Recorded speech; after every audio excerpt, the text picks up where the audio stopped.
आमे डॉक्टर कल्याणी शतपथी श्रीक्षेत्र पुरी श्री जगन्नाथ लीला महात्मा नहीं आपण मान पाखक पुणी आसी।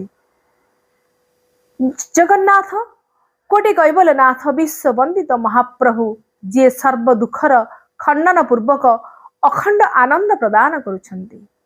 साक्षात परम ब्रह्म विष्णु ही दारु देवता श्री जगन्नाथ परम रहस्यमय हेला बेले तांकर लीला मध्य रहस्यमय। जेपरि तांकर अंत नाही तांकर दिव्य लीलार मध्य अंत नाही। भक्तों पाई से खोली देइछन्ति तांकर द्वार। 12 मासरे 13 यात्रा भियान करिछन्ति। केतेबेले से कृष्ण रामंकर लीलार नीति संपादन होई अछि श्रीमंदिर रे। स्कंद पुराण रे श्री जगन्नाथ निजे निजर यात्रा लीलार कथा को निज मुखरे प्रकाश करिछन्ति। से प्रसिद्ध द्वादश यात्रा अनुष्ठान करिबा पई महाप्रभु स्वयं भगवान महाराजा इंद्रद्युम्न को उपदेश देइछन्ति। ता भितरे से यात्रा जो द्वादश यात्रा भितरे एक यात्रा पुष्य स्नान महोत्सव जा पुष्य अभिषेक उत्सव। ए पुष्य अभिषेक और उत्पत्ति संपर्क रे विभिन्न धर्मशास्त्र रे आलोचना मध्य करा जायछि। कोन ए पुष्य अभिषेक यात्रा जदि आमे आलोचना करिबा ब्रह्म पुराण अनुसार ए जगत जेतेबेले लक्ष्मी परित्यक्त हेइथिले सेतिके बेले विष्णु इंद्र सोम बृहस्पति तपस्या करी एही दिन मां लक्ष्मी को संतुष्ट करी जगत को फेराई आनिथिले। सेहीपरि बराह मिहिरंकर बृहत संहिता अनुसार एकदा जेतेबेले देवता एवं असुर मानंकर मध्यरे युद्ध हेइथिला सेति बेले देवता माने परास्त हेबारु बृहस्पति ऋषि ध्यान जोगे देवराज इंद्र को ए पुष्य क्षेत्र रे अभिषिक्त कराइथिले। जहा फलरे देवराज इंद्र अत्यंत बलशाली होई बलवान होई असुर मानंकु परास्त करिथिले। मात्र श्रीमंदिर परंपरा अनुसार जगन्नाथ सी होचंदी स्वयं राजाधिराज। कपिल संहितार वर्णना अनुसार सर्वेषां चैव क्षेत्राणां राजा श्री पुरुषोत्तम सर्वेषां चैव देवानां राजा श्री पुरुषोत्तम। समग्र विश्व एकमात्र क्षेत्र जो क्षेत्र मानक मध्यरे राजा हेउछन्ति श्री पुरुषोत्तम श्री जगन्नाथ। सेहीपरि भावरे ए समग्र विश्व रे जेते देवता अछन्ति समस्तଙ୍କ भितरे देवता मानक भितरे शीर्ष हेउछन्ति स्वयं प्रभु लीलामय श्री जगन्नाथ। से जगन्नाथ महाप्रभुंकर पुष्य अभिषेक यात्रा किंतु काहीकि अनुष्ठित हुए आपण माने जानते।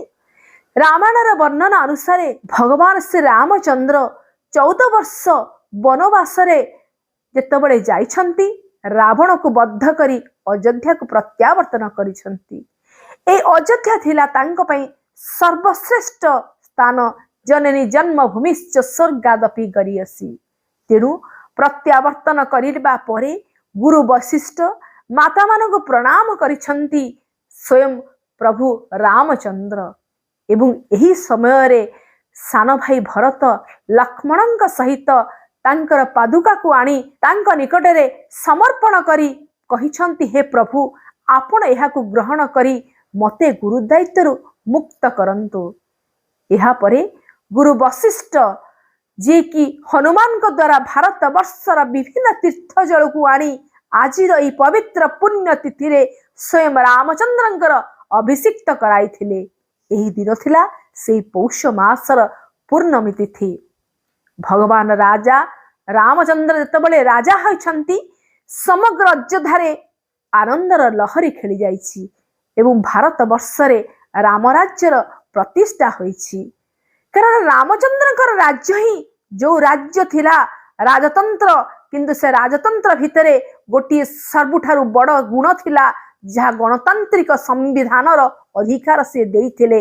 से राज्य रे गणतांत्रिक संविधान कहिले जेउठी राजतंत्र शासन भितरे मध्य प्रजा मानंकु समान अधिकार मिलुथिला सेही थिला रामचंद्रंकर राज्य। जो राज्य रे पौष मास पूर्णमी तिथि रे अभिषेक उत्सव अनुष्ठित होइथिला। रामचंद्रंकर राज्य एपरि थिला जेउठी त्रिताप नथिला।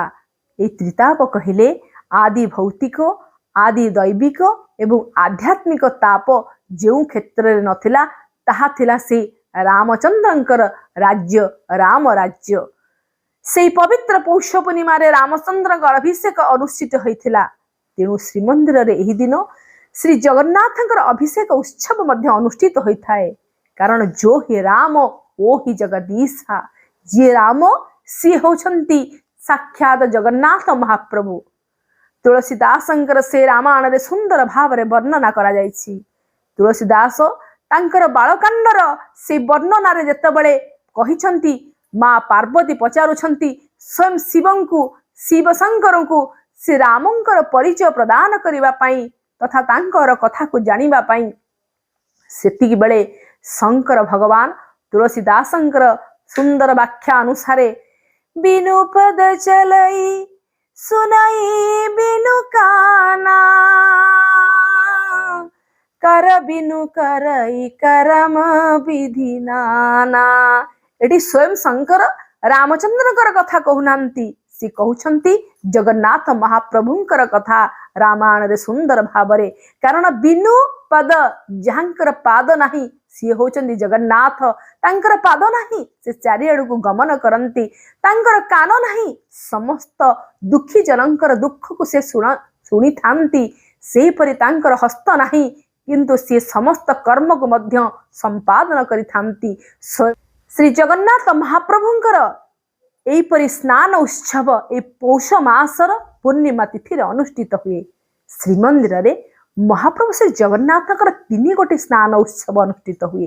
गोटे होची ज्येष्ठ पूर्णिमा जहा होची स्नान पूर्णिमा तांकर आविर्भावर दिवस, आउ गोटे होची वैशाख मास शुक्ल पक्ष अष्टमी तिथि जहा को नीलाद्रि महोदय बोली कहा जाए, ताहा थिला श्रीमंदिर प्रतिष्ठा दिवस। आउ ये पौष मास पूर्णिमा जो पूर्णिमा पुष्याभिषेक रीति बा स्वयं जगन्नाथ राजा अभिषेक होइथांते रामचंद्र परी ये से पुण्य पवित्र तिथि। एही स्नान निमंते चतुर्दशी तिथिर से रात्रि रे श्रीजूंकर जेतेबेले बनक लागी नीति बढ़ी जाए, से अधिवास जल आसी एही ठारे कर्म पाई अधिष्ठित होइथांती। भोगमंडप घरे पर्वयात्रा जोगाणिया सेवक 27 गड़ू जल एवं 21 गड़ू भल घी को आनी अधिवास गृह रे अधिष्ठित कराई थांती।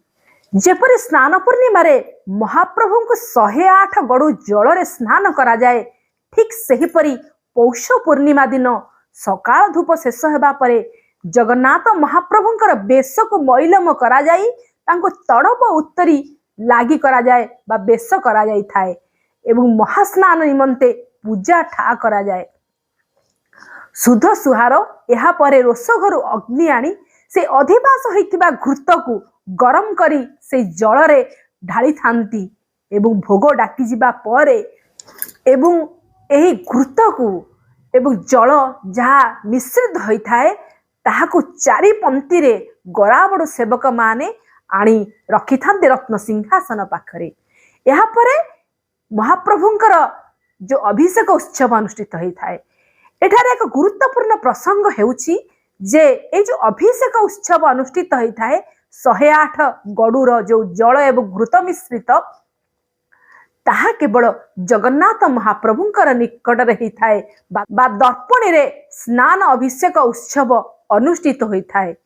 यहाँ परे महाप्रभुंकर बेश मैलम करा जाई तांको राजराजेश्वर सुवर्णमय बेशरे तांको सुसज्जित करा जाई थाए। हस्तरे सुवर्णर श्रीभुज एवं श्रीपयर विभिन्न नाना अलंकार स्वर्ण निर्मित अलंकार किरीटी रे अत्यंत सुंदर भावरे राजकीय बेश माध्यम श्री महाप्रभु श्री जगन्नाथंकर पौष अभिषेक उत्सवर राजकीय बेश अनुष्ठित होता है। एठारे एक कहिबा बाहुल्य प्रसंग जे ए दिन रत्न सिंहासन उपरे भितरच महापात्र लक्ष्मणंकर स्वरूप रे बा लक्ष्मण भावरे श्री जगन्नाथंकर मस्तक रे एक दंडछत्र धरि थांती एवं पालिया भंडार मेकाप श्री हनुमान भावरे दंडछत्रर से मूल को धरि थांती। सबुठारु गुरुत्वपूर्ण विषय हेउची जेतेबेले रत्न सिंहासन रे महाप्रभु को भोग नैवेद्य अर्पण करा जाए, से समय पूजा पंडा व्यतीत कौन भी सेवक रत्नसिंहासन उपरे बसी नथांती बा ताहांकु छुई नथांती। किंतु ये गोटे दिन भितरछ महापात्र एवं पालिया भंडार मेकाप रत्नसिंहासन रे लक्ष्मण एवं हनुमान भावरे से उपस्थित होइथांती एवं एही समय रे षोडश उपचार रे नैवेद्य महाप्रभु को लागी करा जाय थाए।